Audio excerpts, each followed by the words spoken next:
नमस्ते, स्वागत है आपको रोड NH57 में। अभी हम आपको आसनपुर कुपहा हॉल्ट की तस्वीर वीडियो दिखा रहे हैं कि एक स्टेशन भवन है और स्टेशन भवन के ठीक पीछे एक और नई बिल्डिंग बनाई जा रही है यहाँ पर। और ट्रैक्टर JCB का मशीन यहाँ पे लगा हुआ है और काम चालू है यहाँ पर। और ये स्टेशन पूरी तरह से बनकर तैयार हो चुका है। यहाँ पर ट्रेन परिचालन भी शुरू है। सरायगढ़ से राघोपुर, सरायगढ़ से आसनपुर, सरायगढ़ से सहरसा। और यहाँ पर इधर निर्मली स्टेशन है और पीछे है सरायगढ़ जंक्शन।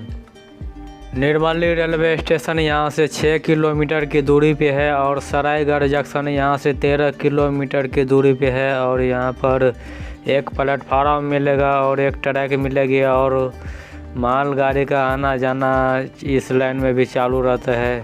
और कभी सुपौल रूट से मालगाड़ी ट्रेन आती है, कभी झंझारपुर रूट से माल ट्रेन आती है। और यहाँ पे माल ट्रेनों का आना जाना काफ़ी फेमस हो चुका है, काफ़ी तेज़ हो चुका है। और यहाँ पे विद्युत इलेक्ट्रिक ट्रैक्शन का काम चल रहा है। दरभंगा से लेकर सहरसा तक इसका भी काम चालू रहता है हमेशा। और ये आसनपुर और निर्मली का बीच में अभी काम चालू है। इलेक्ट्रिक ट्रैक्शन का काम चालू रहता है, विद्युतकरण का काम चालू रहता है यहाँ पर।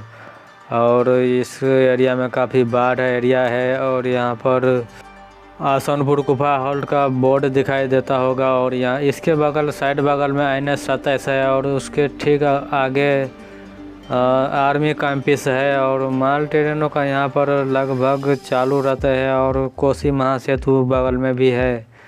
और देख सकते हैं कि कोसी महासेतु में पानी अभी कितना है।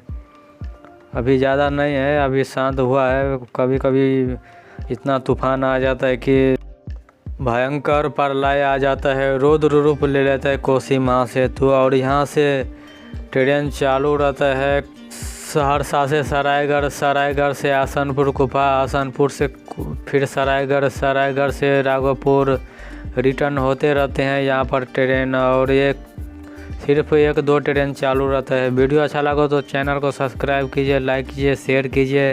जय हिंद, वंदे मातरम।